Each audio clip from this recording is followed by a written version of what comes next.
Hello everybody, this is B, and we are back with the final two chapters of the fourth closet. I did something different again with the photo, because I think I'm funny. But anyways, I should have done 4, but I did 5. We're going to do chapter 15 and 16, because 16 is barely anything. So I figured we'd double whammy this. So buckle up, get ready for the time of your life on FNAF. And be more confused with me, because I am completely confused on what's going on. I don't understand the Elizabeth deal, the Charlie, duplicate Charlie. It's weird. Like, I don't understand how Henry and William are working together. So, anyways, let's get started. Chapter 15. Steps echoed endlessly in the dark, pacing back and forth across the enclosed space. "Are you still listening to me?" A voice rang out. Charlie was lost in the dark, spinning silently and trying to get to the surface of whatever void she was in. "Unlike you," the other Charlie uttered, unseen. "I was real. I was the actual little girl, one who deserved the kind of attention showered over you. You were nothing." Charlie opened her eyes, the room still spinning. She tried to breathe, but all her breath stopped short of going in or out. There was a doll laying on the floor, a few feet in front of her. She reached for it convulsively, like gasping for air. "Do you want to know where my hate comes from? It's not from this machine that I reside in. It's not from my past life, if that's what you want to call it." Charlie clawed at the floor with her fingers, unable to move the rest of her body. She gripped the doll with her fingertips and pulled it closer. "I hate because even now, I'm still not enough," Elizabeth whispered. Oops. She held out her sleek metallic fingers in front of her face. "Even after this, embodying the one thing Father did love, I'm not enough. Because he can't duplicate this. He can't make himself like me." Her voice began to grow angry again. "He can't duplicate what happened to me, or maybe he's too scared to try it on himself. I broke free of my prison. I emerged from the flames in the wreckage of Henry's last great failure, and I went to my father. I gave myself to him, to study, to use, to learn the secrets of my creation. And still it is you he wants." Charlie clambered up onto her hands and knees and dragged herself towards the hallway. Elizabeth didn't seem concerned, taking slow steps behind her, not trying to catch her, only to keep her in sight. Maybe he can recreate. Henry somehow got a piece of himself into you, and that's something we haven't seen before. That's unique." Charlie kept crawling steadily. She was beginning to feel stronger, but she kept her movement slow and clumsy, getting as much distance as she could between herself and Elizabeth. Charlie looked up and down the hall, searching for something, anything that might give her advantage. The door to the next room was open, and she could see a desk. Sitting on it was a round stone paperweight. Without picking up her pace, Charlie crawled across the room, dragging her feet as if they pained her, while Elizabeth's slow, patient steps followed a pace behind. "Can you get the green for me?" a voice called. Carlton blinked. He was sitting upright, but felt only half present, as if he had been daydreaming. "The green," the tiny voice repeated. "Please?" Carlton cast his eyes around for something green. The floor was black and white, and they were sitting somewhere a little dark. A little boy was hunched over a piece of paper, drawing. Carlton looked up. "We're under a table. Under the table at Freddy's." There was drawing scattered in front of him on the floor, and a box of crayons spilled out across the tiles. Carlton spotted a green crayon that had rolled up against the wall, and he grabbed it and handed it to the little boy, who took it without looking up. "Michael," Carlton said, recognition dawning. Michael continued to draw. "Where?" Carlton looked around, but what he saw didn't make sense to him. The pizzeria was brightly lit, yet Carlton couldn't see more than 5 feet away, as though there was a blurry cloud masking everything beyond. He ducked his head out cautiously from under the table, but the bright lights hurt his eyes, and he shielded them with his hand. Crawling back under, Michael had not moved. He was drawing steadily, his brow furrowed in concentration. Carlton studied the pictures on the ground with a vague sense that something was wrong.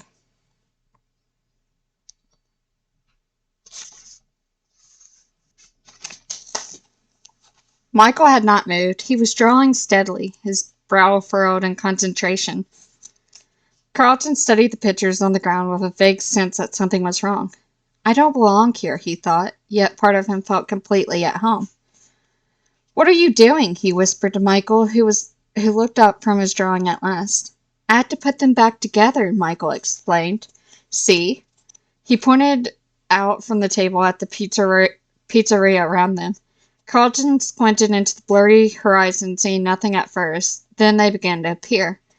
He saw pages and pages of colorful drawings, some on the walls, others blowing through the air.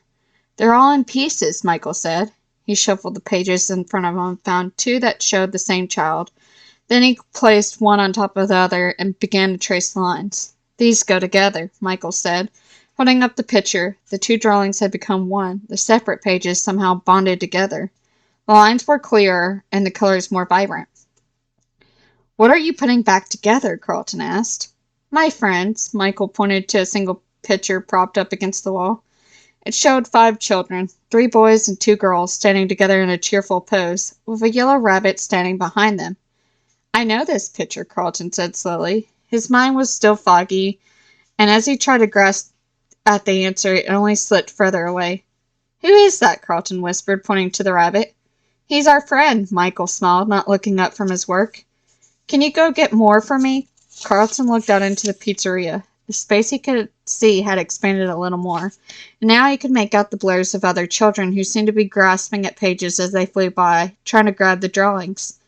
Carlton got out from under the table and stood up, walking through the mist of the mirage and colors.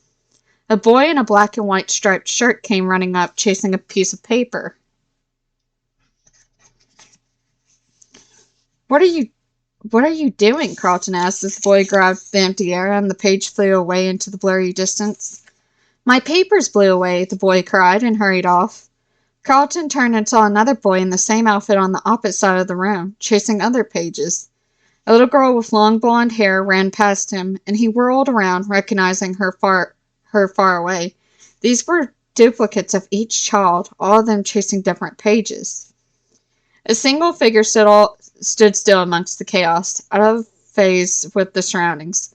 At first it seemed to be a man bent over a table, but as Carlton's head throbbed with waves of confusion, the man became a yellow rabbit, not standing over a table, but over 5 children, tied together as one.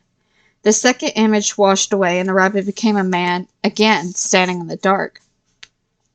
The children ran past the man as if they could not see him. As Carlton watched, several children ran straight through him without seeming to notice. Carlton approached the man, and as he got closer, the yellow rabbit appeared again, turning to look at him momentarily before blowing away like smoke, leaving the man underneath. This isn't real, Carlton gasped, trying to parse the 2 overlapping realities that seemed to be swirling around him.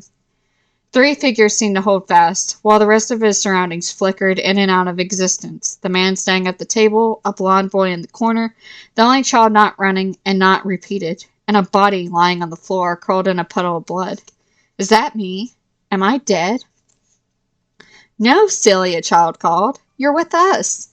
The syringe mechanism recoiled with a loud snap. The man in the shadow had taken something from the metal body on the table. Suddenly another drawing flew into the air, and another ghostly child appeared to chase it. The little girl with blonde locks of hair and red ribbon bouncing on her shoulders ran past as well. Stop! Carlton called, and she obeyed, her eyes still locked on the drawing she had been pursuing. Who is that? Carlton directed her attention to the yellow rabbit flickering in and out of existence. That's our friend. He helped me find my puppy, she exclaimed before running off again. They don't know, Carlton whispered, releasing her as she disappeared into the blur surrounding him. Carlton searched the air as drawings blew by, snatching the ones with images that seemed familiar.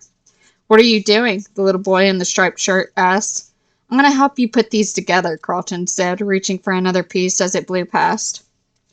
When she had finally crawled her way to the desk, Charlie reached up and grabbed for the top of it, and pulled herself up, feigning a struggle. She winced as she put her weight on her feet, continuing to act weaker than she actually was. In reality, she was nearly back to her full strength. She leaned heavily on the desk as if for support, putting one hand directly on the heavy stone paperweight. We both know he won't be able to recreate you either. Elizabeth was near. And the real question would be, would we really want him to? Besides, Elizabeth approached Charlie from behind, moving faster. I think I hate you more than I love him. She raised her hand in attack, and Charlie spun around, swinging the rock in a single motion. There was a thunderous crack as it slammed into Elizabeth's face, and Charlie fell back with the shock, dropping the paperweight. She hit the ground hard, cradling her hand. Elizabeth staggered backwards, holding her hand over her face, but she could not conceal the damage without her illusion. One entire side of her gleaming white jaw had been knocked off her face, revealing the wires beneath. She cocked her head to the side for a moment, as if running a system check. Charlie didn't wait for the results. She leaped to her feet, pushing Elizabeth as she ran back the way she'd come. Charlie heard Elizabeth moving and dove for the hall closet, pulling it shut tight behind her. I know it may sound very childish of me, Elizabeth cried, her voice sounding like she was still at the end of the hall. But if he doesn't want me, then he won't get you either. The footsteps drew closer, and Charlie looked one way and another, hoping desperately for a place to hide in the small closet. Then suddenly, as she turned completely around, she saw a familiar thing. You, the faceless robot wielding its knife, the mannequin, the construct that her father had built for one purpose, to end his life. Your dad thought you were so special, your memory was just too precious to let go of. The blank face was almost peaceful in the dark. It had been built for one thing. It had completed its duty and remained in silence ever since, standing as a memorial to pain and to loss. The closet door moved slightly as Elizabeth gripped the knob. Charlie could see her shadow under the door. She grabbed at the clothing hanging behind her, old coats and dresses, and pulled them forward, concealing the construct as best as she could. You can't overpower me, Elizabeth whispered. You aren't like me, she added with relish. Charlie waited in front of the blank-faced creature, not hiding. Gently, Elizabeth pulled the door open. I shouldn't be here, Charlie whispered to Elizabeth. Charlie heard John cough from the room behind them, and relief rushed through her. He's going to be okay. He's alive. Elizabeth glanced back as though considering him, then trained her eyes on Charlie and took 2 deliberate steps forward. Charlie, John called from outside. It's okay, John, Elizabeth answered, her voice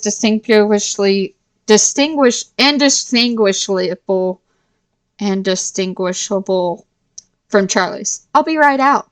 Instantaneously, she looked like Charlie again.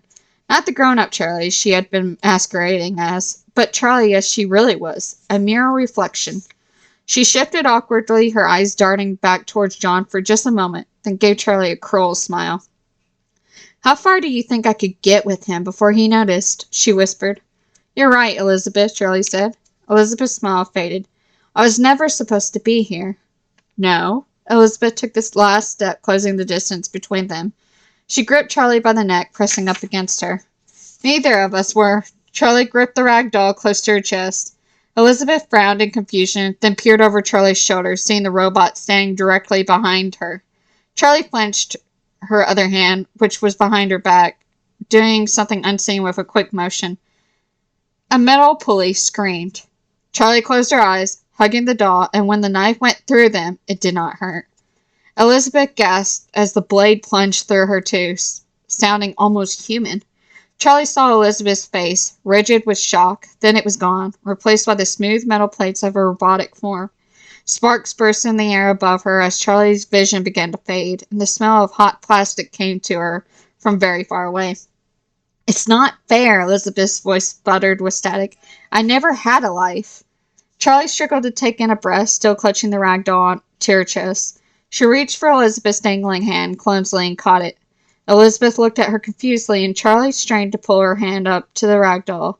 Fumbling, she closed Elizabeth's fingers around the doll, then still holding her hand, Charlie pushed with the last of her strength, sliding the doll across the 4-inch stretch of the blade between them until it rested against Elizabeth's chest.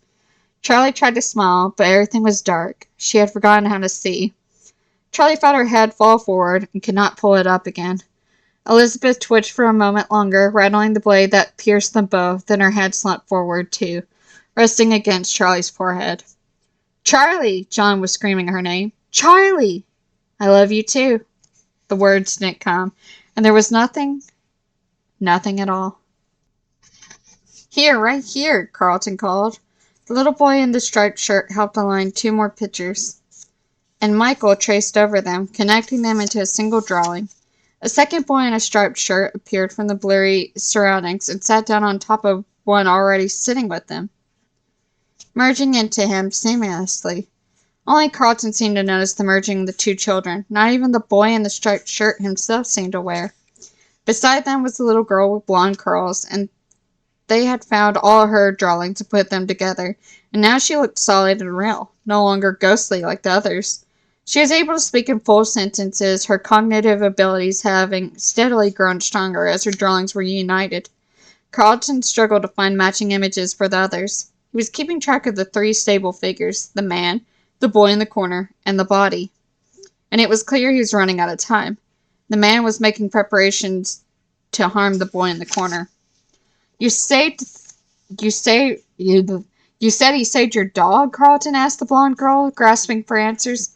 Mommy said that he went to heaven, but I heard Daddy say he was hit by a car. But I knew it wasn't true. Bonnie told me it wasn't true. He said that he found my puppy. She brushed a lock of hair from her shoulder with her hand. Did he take you to your puppy? He took me, but I don't remember. But it was him who helped you? Carlton pointed to the yellow bunny in the drawings that showed all 5 kids. Yes, that's him, she smiled. My name is Susie, she added, and that's Cassidy. A girl with long black hair approached, carrying more pictures in her arms. And you? Carlton looked briefly at a little boy with freckles.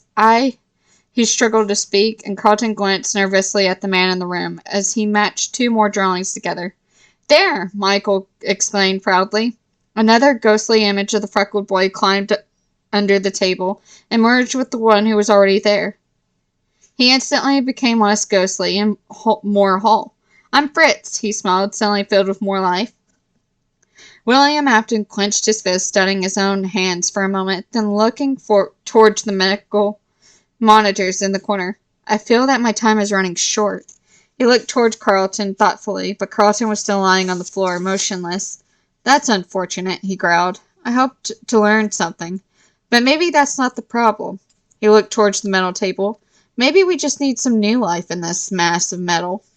He smiled at the little blonde boy who recoiled and tried to scoot away, though he was already as close to the wall as he could get. You'll have to forgive me, though, as I'm not sure how to do that either. William took steps towards him. I could think of a few things to try. At the very least, it will be fun, like old times. His lips peeled back, revealing 2 full rows of stained yellow teeth. The door creaked as it opened, and William's eyes darted towards it as a tangled metal mess lurched towards him, scrabbling across the floor. What are you doing back here? William asked. The white-painted fox's head turned at an alarming angle, clearly not functioning properly. Its limbs were all turned and pivoted, some of them broken and dragging, all inching the remains of the creature into the room. The fox's head's eyes spun wildly, searching the ceiling. William pointed to a corner. You're no use to me anymore. Get out of the way, he said dismissively, then drew back. Surprised following the fox was another motorcade of broken parts, their wires reaching for another like vines, pulling each other along and holding themselves together. Mounted on the back of the entanglement was the white and purple face of a bear. I'm here, a voice came from a speaker somewhere within the mess, cracking and popping with static. William made a face, unnerved by the wrecked, coming gold creatures. Get back, he uttered, giving the Freddy's face a kick.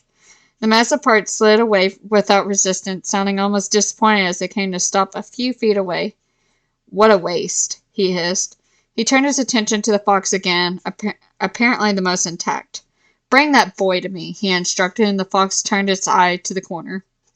I have to do something for him, Susie said cheerfully, getting to her feet. Something for who? Carlton asked with alarm and took hold of her arm.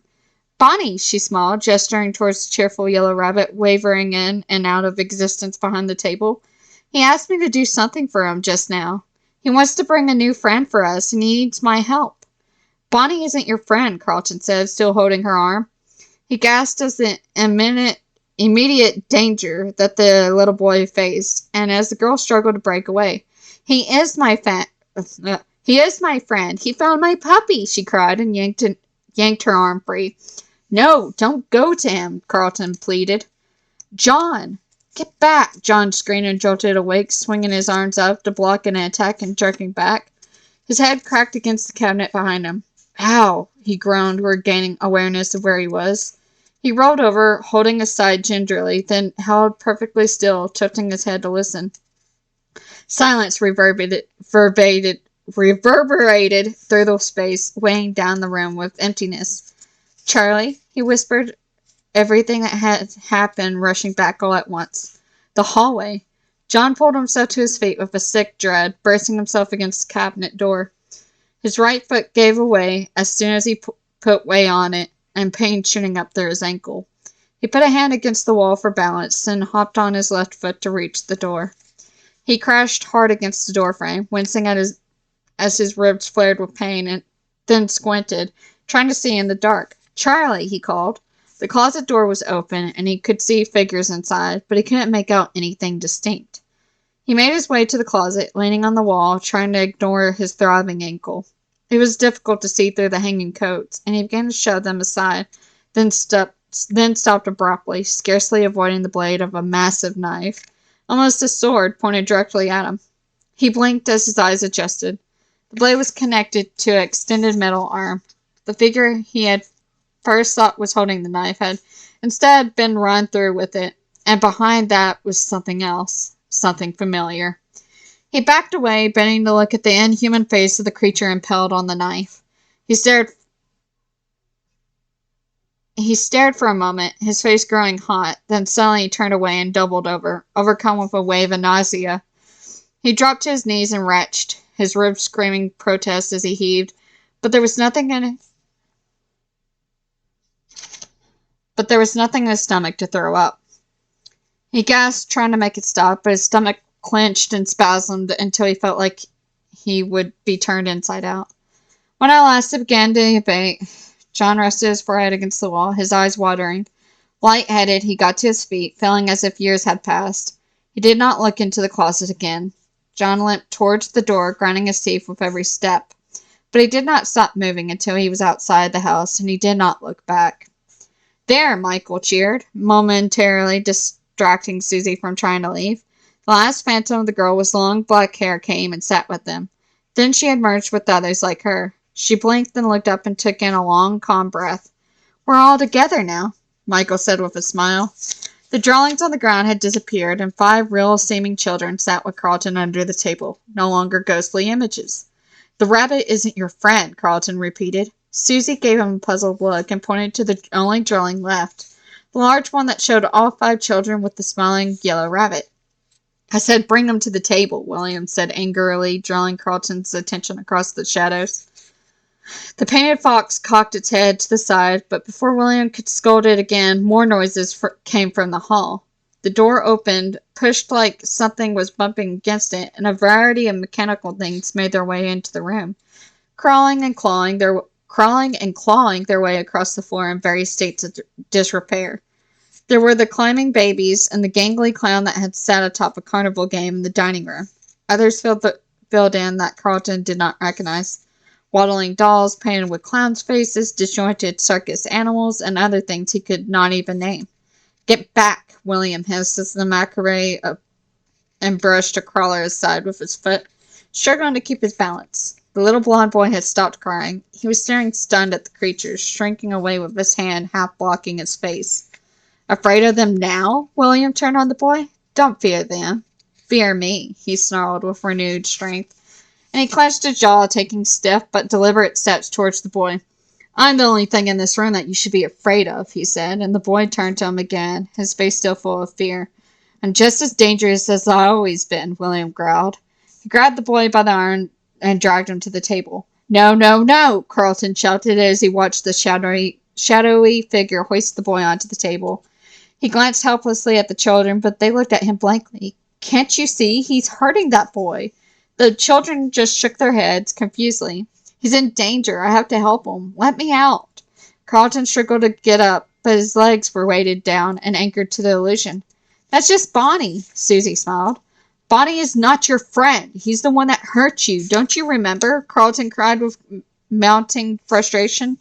He grabbed the final drawing from the wall, the one with the 5 children standing with the yellow rabbit, and laid it flat on the floor, then took up a red crayon. He bent over the drawing and began to make thick marks on it, pressing the crayon deep into the paper. The children strained closer to see what he was drawing.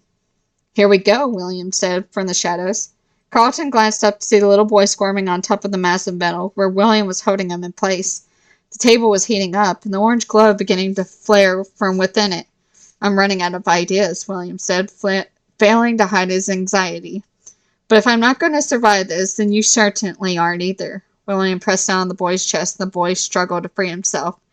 Ouch! The boy cried as his elbow touched the table below, where the orange glow was spreading. He jerked his arm up and cradled it, sobbing, then shrieked as his foot pressed onto the table and began to hiss. He yanked it back, howling. We will see where this takes us, William said. Look, Carlton yelled, tapping the drawing hard with his crayon. The children huddled close. The yellow rabbit's eyes were now dark red, and blood dripped from its mouth. Children looked confusedly at Carlton, but there was a spark of recognition on their faces. I'm sorry, Carlton said desperately. This is the bad man. This is the bad man. Carlton pointed from the drawing to William Afton and back again. He is the bad man who hurt you, and right now he's about to hurt someone else, Carlton pleaded. A hand gripped William's pant leg, and he shook it off. Get away from me, he growled, but the hand persisted. The tangle of parts connected to the purple Freddy's head was gathering around William's ankle, pieces plucking at him. I said get off of me, he said again. His legs shook beneath him, and he let go of the boy, teetering as he struggled to regain his balance. He grasped for something steady, and his hands instinctively found the table. He recoiled, gasping in pain, and fell backwards on the floor, watching helplessly as the little blond boy rolled off the table and ran to the back wall. Afton struggled to right himself as the wires and mechanism scattered about the room all marched towards him to collect it into a central mass, crawling up onto his body and threatening to engulf him. He pulled the pieces off and threw them aside to break apart on the concrete floor of the basement, then got unsteadily to his feet. William set his eyes on the boy once more. Nothing else mattered.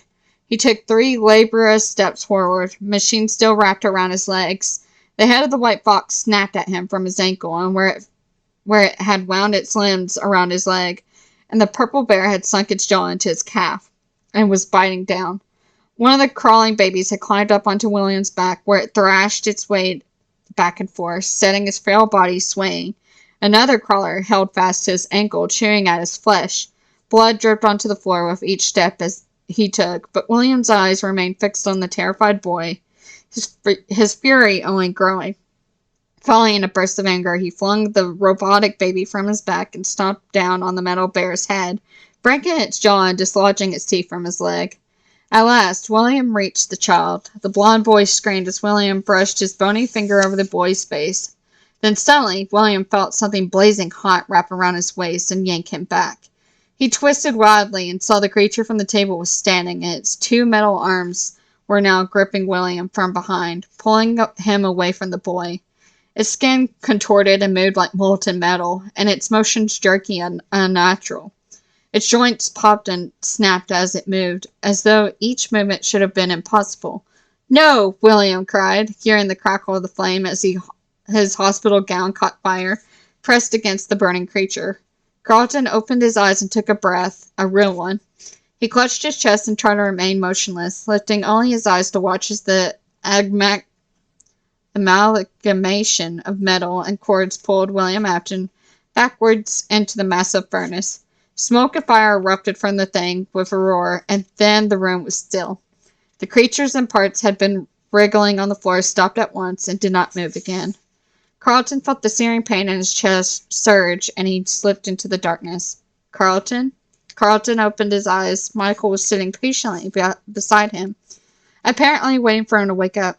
Is he okay now? Michael gave Carlton an anxious smile. Carlton looked up to see 4 small figures disappearing into the flood of light. Only Michael remained under the table. Is he okay? Michael repeated, waiting for confirmation. Yeah, Carlton whispered. He's okay. Go be with your friends.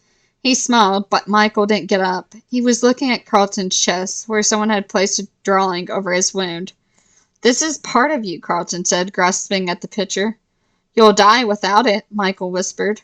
I can't keep this, Carlton shook his head as Michael pushed it back. You can give it to me next time you see me.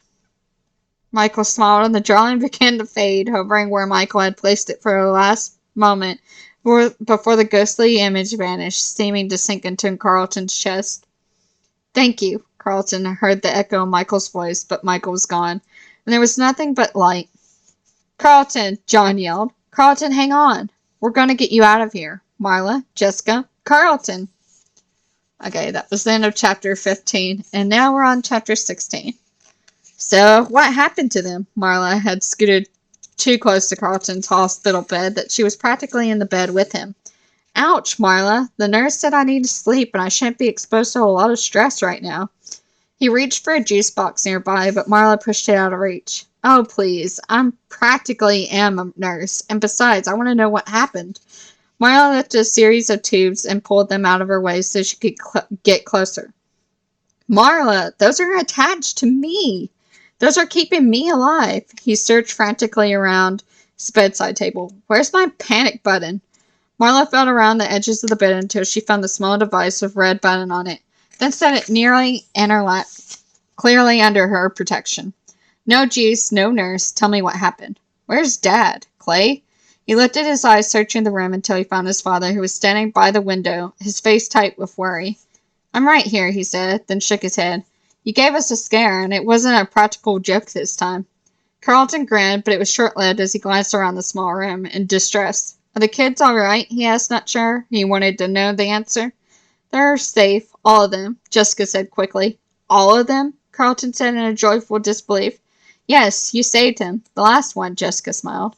And he's okay? Carlton said again for confirmation. Jessica nodded.